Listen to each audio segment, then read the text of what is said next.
Howdy folks, welcome back. Today we're talking about the dirty dozen fruits and vegetables. As you can see here, these aren't a dirty dozen because why? Well, seasonality issues. And these aren't very dirty because most of these shown here are organic. Why again? Because why waste when we can eat our crops after we utilize them? Win-win. Anyways, this dirty dozen list comes from the Environmental Working Group, EWG, and lists these 12 fruits and vegetables as being a top dirty dozen. You might want to pay attention because those healthy fruits and vegetables that you might be consuming could be doing a little more harm than good. This list we're going to run down from 12 to 1. 1 kind of being more important than 12 in our minds, but we're going to throw some kind of interesting facts and tidbits. So follow along and we'll get started. Coming in at number 12 are bell peppers, which were named by Spanish explorers in search for black pepper. Hashtag pepper boys. Bell peppers are actually fruits, and red bell peppers are actually green bell peppers that have been vine ripened. And those red bell peppers that are vine ripened actually contain 50% more vitamin C than their green counterparts. Hashtag vine ripened for the win. Hello, spinach. Coming in at number 11 is spinach. Thanks to Popeye the Sailor, this kind of icky product was greatly popularized because of its known nutrients and benefits. Spinach farmers in the 1930s also greatly liked Popeye the Sailor Man for popularizing their crops, up to 33% uptake in sales. Although dense in nutrients, I can only take a bridge so far, and spinach might not be on the top of my list. In the medieval days, artists used green pigments from spinach to make inks and various paints. During World War I, wine was reinforced with spinach juice because of its high amounts of vitamin K. This was given to French soldiers that had major owies in combat in hopes to speed up their recovery process. This was given to the soldiers because of the high amounts of vitamin K in hopes to clot blood more quickly. Coming in on our list at number 10 are nectarines. Nectar of the gods? I think not, because nectarines are not very good, in my utmost humble opinion. Anyways, nectarines are sometimes called shaved peach because their skin is soft and smooth, like it's been powdered and lotioned, or something along those effects. Anyways, a nectarine is actually a fuzzless variety of peach in the peach family. Unlike common belief, they are not a cross between plums and peaches. They are in fact a type of peach. If you guys are still awake, coming at number 9 are actual peaches. Finally, a fruit that I can get on board with. Nom nom. Back in the day, Columbus brought several peach trees to America during his second and third voyages. Interesting stuff there. Georgia is known as the peach state due to its many peach orchards. And in fact, the largest peach cobbler is made in Georgia every year, and it measures 11 by 5. That's a whole lot of peach cobbler. Coming in at number 8 on our list are pears. There are 3,000 varieties of pears worldwide, and they're actually part of the rose family. But conventional pears contain up to 28 chemicals, so it's probably best to buy organic, especially if you're pregnant and nursing, because those little juniors can uptake those chemicals and that can interfere with proper development and nutrition. Not good. Coming in at number 7 in our list is tomato. Worldwide debate, right? Anyways, one day in Italian, excuse me, I got a little lump in my throat. An Italian was down in Africa for some reason, tried to teach a Zambonian to plant the luscious tomatoes in a part that was really fertile but didn't have much going for it at the time. Why? He tried it out. Why? They did not know at the time. But they grew some large, luscious, awesome looking tomatoes, and right when they became ripe, there was about 200 hippos that came up from the river and demolished everything. The Zimbonians were like, dude, we tried this before, that's why nothing grows here. Guess I'd be angry if I was an angry hippo too. The heaviest tomato grown was down in the state of Oklahoma. This sucker weighed 7 pounds and 12 ounces, so hence it was overweight like many of its residents.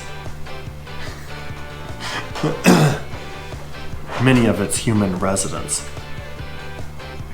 I'm just kidding, we love you Oklahomans, even if you guys tend to overeat at times. Vitamin C levels soar up to 55% in organic tomatoes. Why, you might ask? Well, we personally believe it's because organic tomato plants are normally planted in the ground where they should be, whereas conventional tomato plants are normally grown using the method of hydroponics, which are little waters and floaties in the buckets, all sorts of weird juju going on. A little too futuristic for our likings.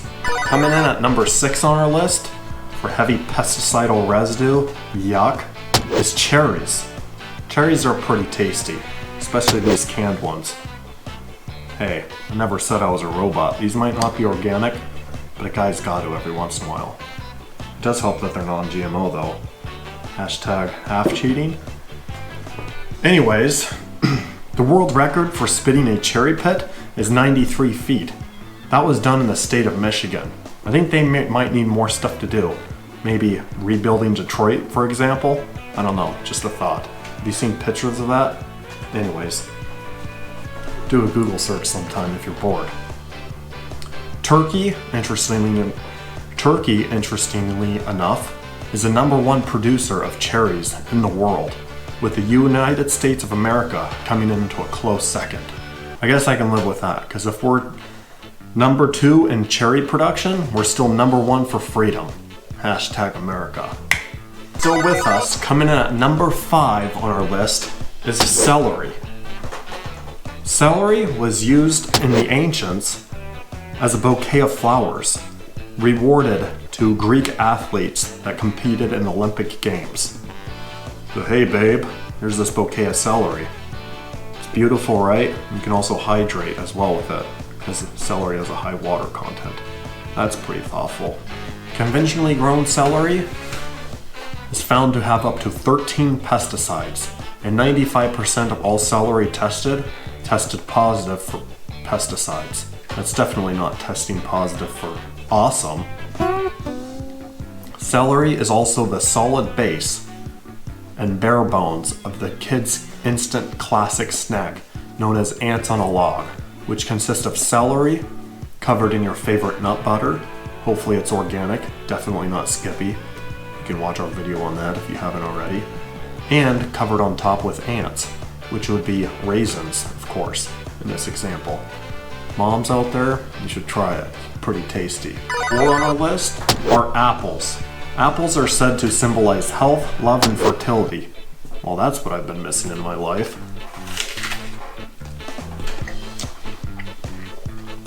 Oh, excuse me.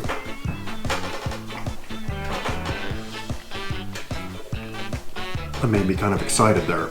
Apples are part of the rose family. There are actually more than 8,000 varieties of apples, the largest variety of fruit to exist in the history of existing. Life expectancy for an average apple tree is 100 years or more. That's pretty impressive. To produce one apple, it takes energy from 50 leaves. The more you know. Apples float in water because they're made up of 25% air. The largest apple ever weighed 4 pounds, 1 ounces. 4 pounds and 1 ounce. And that was grown in Japan. Coming in at number 3 on our list are potatoes. Those chunky spud muffins are coming in hot. Thomas Jefferson, of all guys, gets credit for introducing French fries when he served them at one of the White House dinners back in the day. May he rest in peace, Guess they don't make men like they used to, huh?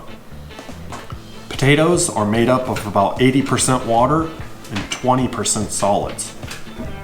More solid if you utilize them as a French fry. You guys take it easy on those. According to the Book of World Records, the largest potato ever grown was 7 pounds and an ounce. And this was done in Great Britain.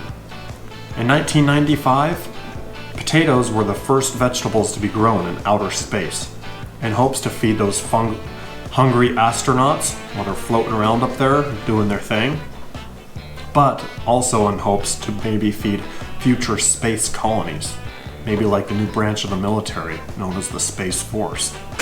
Coming in at number 2 on our list, coming in hot, are strawberries. Strawberries are the first fruits to ripen every spring, and if grown organically, it's estimated that they can cost $50,000 an acre. But in contrast, 1 acre of strawberry fields can produce up to 50,000 pounds of strawberries, so I feel like that's still a pretty good ROI. Despite their name, strawberries aren't technically berries, they're accessory fruits. So back in the day, I believe these were popular with the women. Hey girlfriend, let's go pick some accessory fruits. Or at least something along those lines. Maybe that's just a modern thing, I don't know. Anyways, getting back on track here. Non-organic strawberries, residual pesticides in alarming proportions, including 24 suspected hormone disruptors, 11 neurotoxins, and 9 known carcinogens. So that's why we like our strawberries organic. Okay. Coming in at number 1 on our list is grapes. Winner! Grapes have been shown to have up to 15 pesticides detected on a single sample. As a category, grapes have more types of pesticides than any other produce, with 64 different chemicals being utilized. According to the California Department of Pesticides Regulation in 2010, 25 million pounds of pesticides were applied to conventional grape vineyards. Conventionally grown grapes received more pesticides. Conventionally grown wine grapes received more pesticides than table grapes, almonds, tomatoes, or strawberries. The Pesticide Action Network, or PAN for short, not to be confused with Peter, that's a different YouTube video, classifies about 1 million pounds of those chemicals utilized were known as bad actors, or aka possibly carcinogenic, or taints to the water supply. The sweet and sour taste of grapes enlightens your mood and makes you stress and worry free, but I personally believe that's only after the fermentation process. So if you guys are going to be stress and worry free, be sure to be consuming organically made wines, if you're of age of course,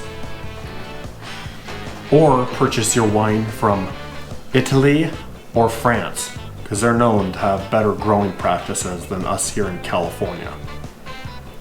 All in all guys, I hope you enjoyed our breakdown of the Dirty Dozen fruits and vegetables. Drop a comment below and make sure you hit that like and subscribe button if you haven't already. Drop a comment below commenting on your favorite dirty fruit. On your favorite dirty fruit or vegetable on our list. And let us know what you'd like to see more of. All in all, to mitigate this a little bit, obviously you can buy organic, you can peel your fruit, and you can give it a big old scrub-a-dub-dub in the tub and get some of those residual pesticides off. But remember, if those pesticides are taken up through the root systems, it's still not going to help you out much. So those dirty ones you might want to avoid,